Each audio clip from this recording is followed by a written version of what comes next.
Okay. Wow, it's actually happening. I was just gonna say thousands of people before us had the experience of listening to thousands of hours of podcasts and then actually doing one themselves. And I spend a lot of hours listening to podcasts.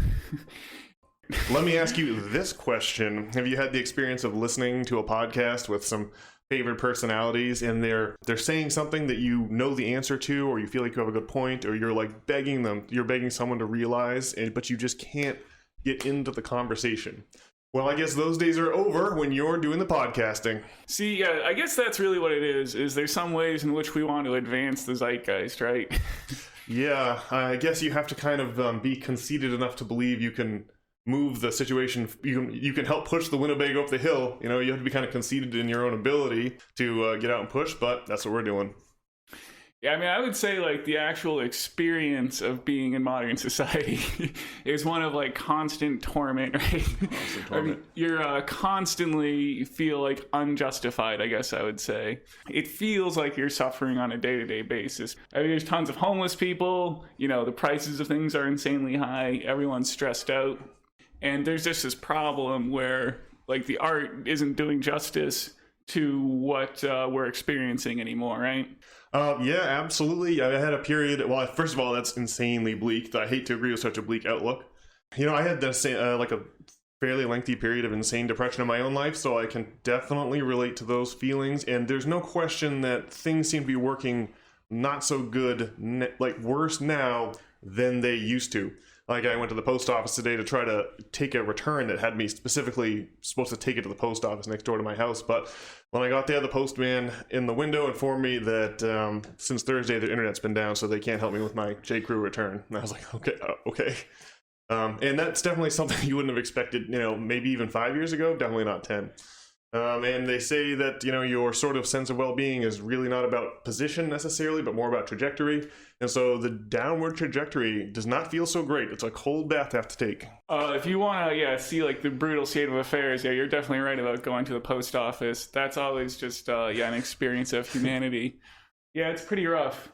So that's why we're here, because, no one seems to talk about it. Yeah, so Nate, now you spent a lot of time researching these matters.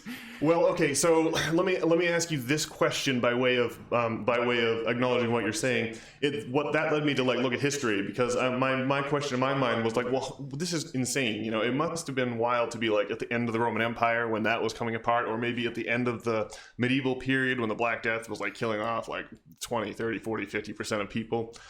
It must have been pretty wild, in other words, to have participated in previous downward trajectories. And so that led me to the history books. So let me ask you this.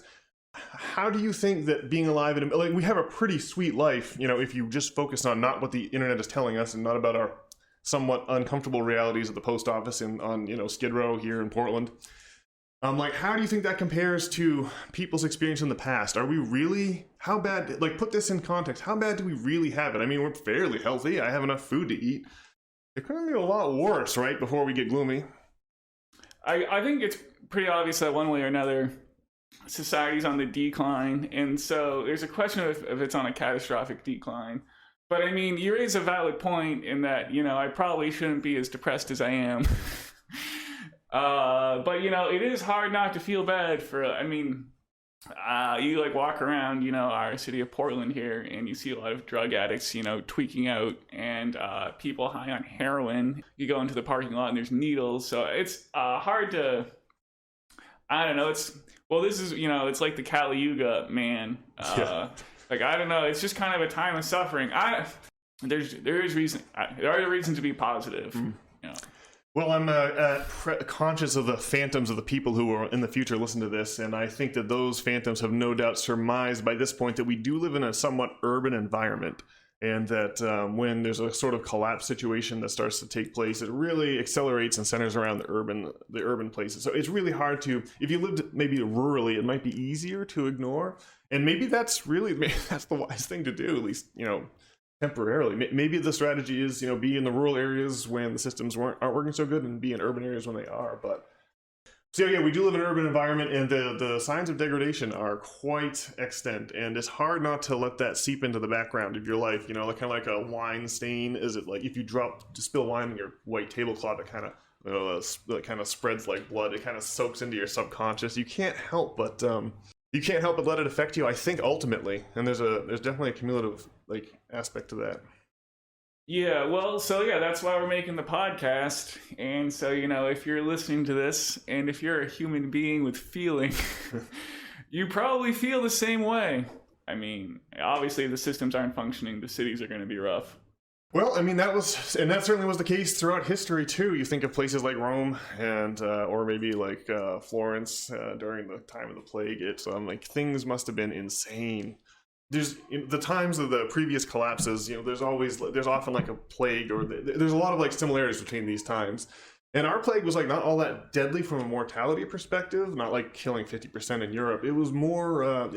It's like, but it definitely like contributed to the weird malaise or crisis of like meaninglessness or whatever the thing is that everyone seems to know about, but it's hard to give words to. I can say it really ups the malignancy. Yeah, like no matter which side of the political spectrum you happen to be on, I mean, you have to conclude COVID was a debacle. Like no matter which angle you come at it, you're like, wow. Yeah, we can all agree on that. What an insane situation that was. And that really turned up the temperature, I think, for a lot of people. Definitely me. I remember being like, weirdly or counterintuitively for me, I like when COVID happened, I eventually just like left the country and went traveling for the first time in my life, and just kind of quit my job. That was kind of scary, but it was like a lot of fun. And so like COVID for me was like really the time that it turned around. But even with that, I still feel this weird like background radiation, and it is still in the air and still in the news, and I don't know. I definitely think that was like the Europeans of the 1349 or whatever, when the plague swept through. That was a real, like, I think it was much more of a disruptor than the relatively low mortality rate would signify in terms of the fracturing of society from that standpoint, if that makes sense. Well, I think, I mean, so about like the Renaissance, right? The Renaissance. Well, I mean, I read Will Durant's book about it, of course, and went to some of the places that were prominently featured there. But like, we got to spend like a whole month in Florence, which was awesome. And one of the big takeaways from Florence was this business with magic. The ruling family of Florence, these Medicis, were obsessed with magic, and we'd been in Florence. This was, I think, was our third or fourth place that we'd gone and visited for some time in the COVID era. And by the way, it was insane to be in Florence and see people wearing plague masks once again. Those crazy old bird masks that they would wear. They'd put some kind of smoke, something they thought would help them with the vapors, in the beak of the mask, and so it's like this weird archetype. It's like a Dungeons. I think it even might like be in a Dungeons and Dragons category of like different characters and things, but the plague doctor. But at any rate, right. People now with the COVID-19, masks on around Florence, it was hard not to be like, wow, struck by the insanity of that. A lot of like, we have to like introduce like this business of the Da Vinci Code, and Dan Brown in his sequel to the Da Vinci Code, Inferno, which it's this crazy movie that takes place in Florence. During that movie, Tom Hanks. Jimmy's a lock inside the Palazzo Vecchio, which is like the castle / city hall in central Florence there, and it pops open to reveal a secret passageway, and he's like, "Secrets of the Palazzo Tour, I highly recommend it." That's his line to the young lady who's playing the ingenue or whatever. Right. And so, of course, being in Florence and watching that movie, Tracy and I immediately got out our laptops and looked up the Secrets of the Palazzo Tour, went on the tour, and because of like the aforementioned plague times, there was only Tracy and me, and Tracy being my fiance, and this one other German woman with us, and that was it. And there seemed to be some kerfuffle at the official Palazzo Vecchio ticketing office. We were in the building, but they didn't seem to have the tour guide. So eventually, this woman, Francesca Sabatini, she was the like official one of the museum's official guides, and she took us on the Secrets of the Palazzo tour. And in addition to a crazy amount of secret passageways, the politics of Florence were really turbulent. Oftentimes, it was like necessary to, I guess, like hide or make it so you get outside the palace without being seen. But at any rate, one of the big themes of the Secrets of the Palazzo tour was this whole notion of alchemy. And this woman, Francesca Sabatini, had unbelievably like finished her doctorate degree there in Florence, and her doctoral dissertation had been like Medici's and the magic that they believed in, and that made them do a lot of the things that they did. And so we were so delighted with Francesca that we booked her for 2 more private tours and had her really get into the nitty gritty, explaining a lot of the symbolism, a lot of the different locations around Florence. And one of the places she took us was the palace where the Medicis lived. You know, the Palazzo Vecchio being the city hall, and the Medicis having their private residence at this Pitti Palace. And we were stunned to find that the hedge maze out behind the palace was laid out according to it's like this idea of that alchemical journey. It's like literally like the plot of that book, The Alchemist, by Paulo Coelho. That one's a pretty interesting read. I think it's high school reading in a lot of places now. It's like pretty much, it's like a classic. The basic gist of it is you can either take a direct path, or you can go through this long and winding journey through the hedges. And the start and the goal are represented with old statues from Greece of the goddess Demeter. And that really made our jaws fall on the floor, because Demeter has this whole association with the cult back in Greece, and we'd been in Greece 3 months prior, and we had gone the 14 miles from Athens to this old archaeological site of Eleusis, where they used to pray to the goddess Demeter and drink this drink out of a magical chalice that was supposed to be like a big secret there.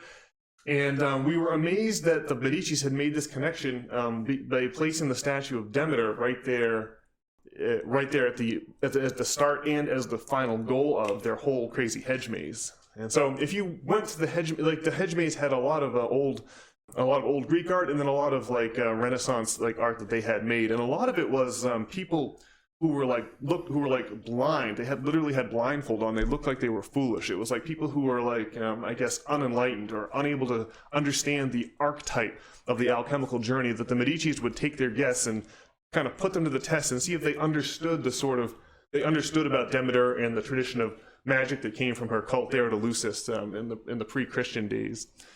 And so that was one moment that really knocked our socks off in history, going back in history, and talking about the rise and falls again of sort of cultures, and what happens when cultures reach the end of their decline, like they did in the late medieval period before the Medicis touched off the Italian Renaissance. You know, the story of the Italian Renaissance really is the story of hope during difficult times. When you look around and notice your downward trajectory, I mean, it really was the worst of times in the late 14th century when the plague rolled through, and like people were starting to question the church, and their whole reality was just falling apart. It was an insane, like a deep depression set in over Europe, and none of them saw the Italian Renaissance coming. So maybe we can hope for something like that in our future. I mean, is it foolish to think that it's darkest before the dawn?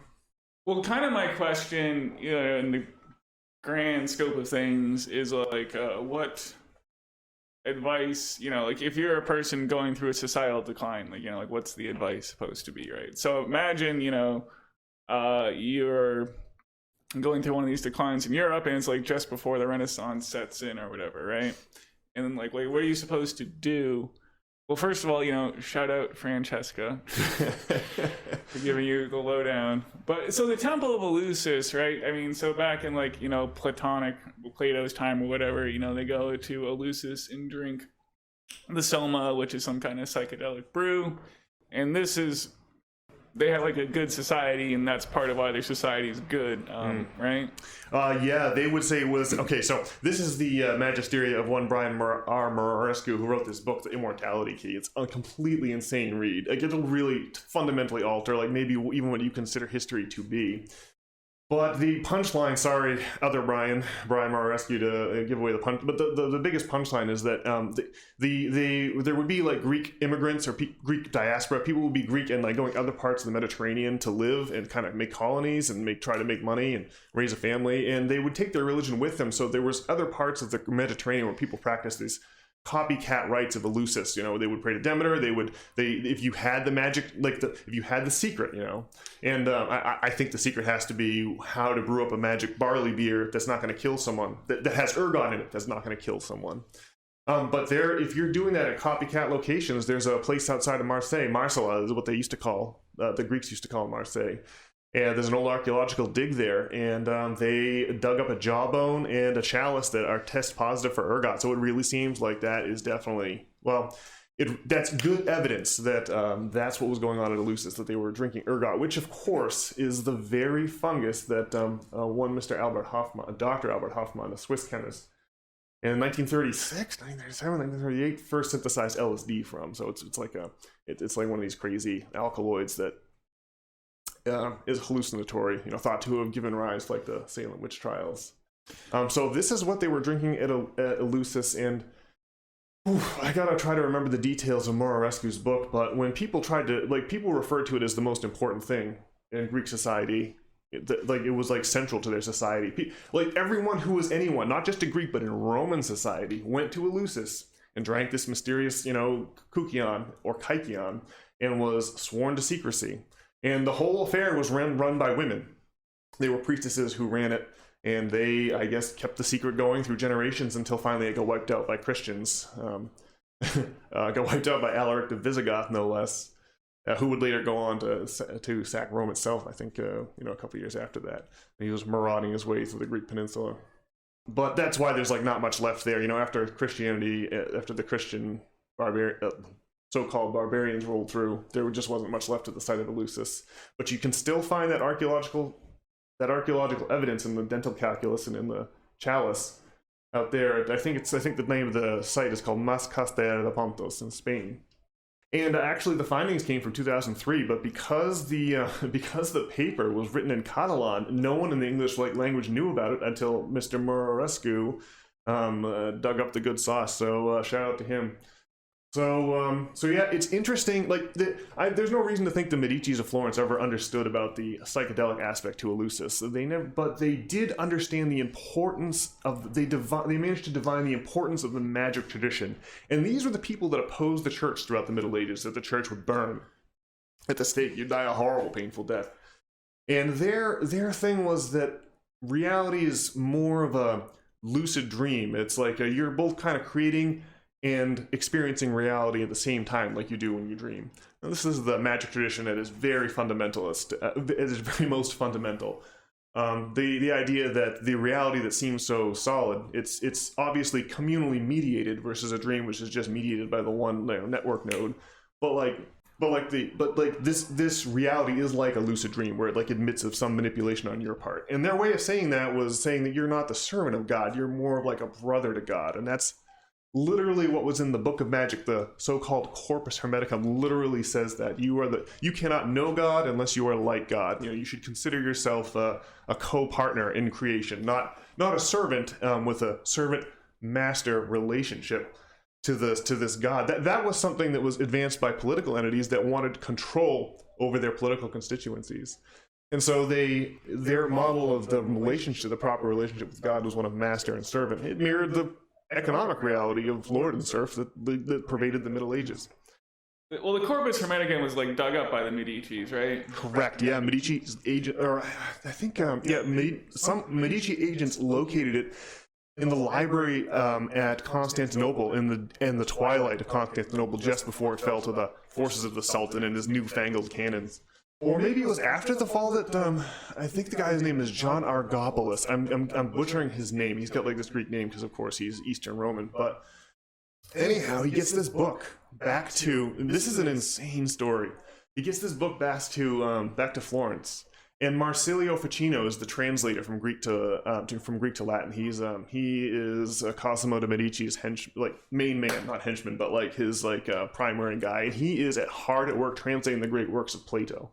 And I think it was Alfred North Whitehead, if I can remember my TMAC lectures. I think it was TMAC quoting Alfred North Whitehead that said, you can really say that Western civilization is but a series of footnotes to Plato. I mean, that's how important Plato was.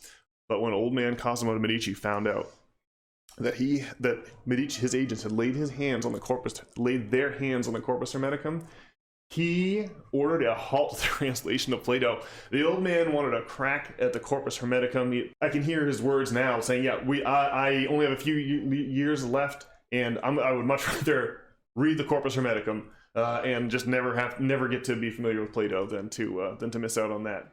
And that's just what they did. And the Corpus Hermeticum says things for which the church would burn. Like, these ideas would get you killed. This idea that you are the brother of God, that is heresy, right? You're not supposed to compare yourself to God. That is bad. But I think that the Medicis, they somehow understood that this tradition, and this tradition, does have its psychedelic roots, but I, again, don't think the Medicis understood that, but they still were still able to get the message, even without the psychedelics, and kickstart the Italian Renaissance with their massive financial empire. The whole idea behind the Italian Renaissance is a little bit psychedelic. I can't see what's in your head, and you can't see what's in my head, but with this, like, through this little keyhole of like art, if you can see what Michelangelo saw when he sculpted the David. You can see that we're seeing the same things inside our head. There's something interesting about that, and there's something that gets to the core of the whole question of what is our actual relationship to creation. That's built into the massive explosion of novel art and mastery of talent and mastery of technique and manifestation of talent that was the Italian Renaissance. It's crazy stuff to go to that part of the world. And the Renaissance is like 1600s or something? Oh, that's a great question. I think, well, it would be like the 1500s to, it would be like the Medicis really were at their height in Florence in the 16th century.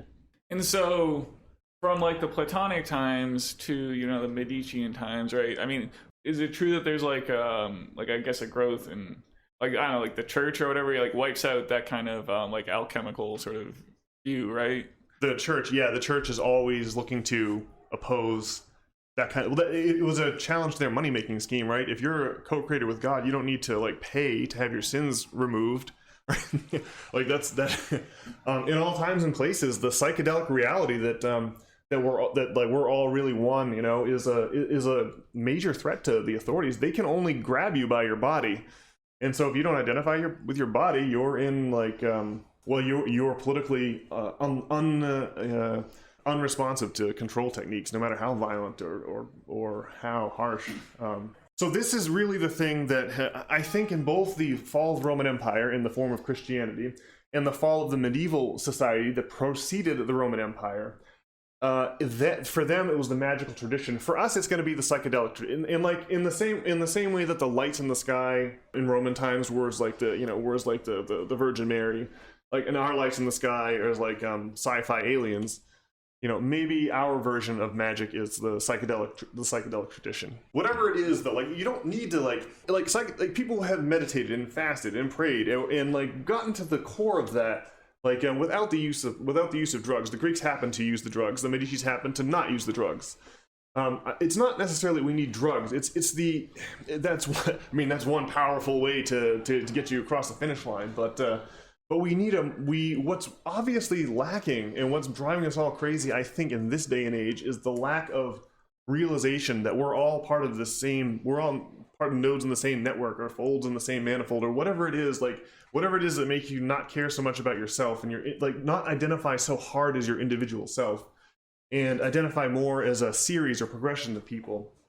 That the magical insight or the Christian notion of like Jesus just volunteering for public execution, that whatever that thing is, we got to tap into it, because that's always what turns the tide and makes the revolution possible and makes life better. Like, that's really and this is the way that all empires dying and new empires growing are like similar. It's like we're living out the same pattern in history again, and that seems to be the direction that we should go in for like hope and like these dark times, the ones that you described at the top of this podcast. So basically, society's going, at least Western society has gone to a dark ages when we've kind of like lost like our magical viewpoint on things. Yeah. Hey, you can see the problem right now. We're like at a time of like all-time egocentrism, what with our crazy phones and the Facebook and the Twitters and the TikToks and whatnot. Yeah, these things exacerbate and inflame the ego or the sense of individuality. It's basically an all-time crisis. It's a practical celebration it's like a carnival celebrating ego on social media. It's like, really, it's something else. So yeah, that's really, I think that's the message, that's the fundamental core, I think, of why it's important to get out there and connect with people, and why it's such a pleasure to be on the podcasting side of a podcast versus the listening side of a podcast. We got to go out there, and say what should be said. Well, good talking to you, man. Well, let's do it again next week. All right, sounds good.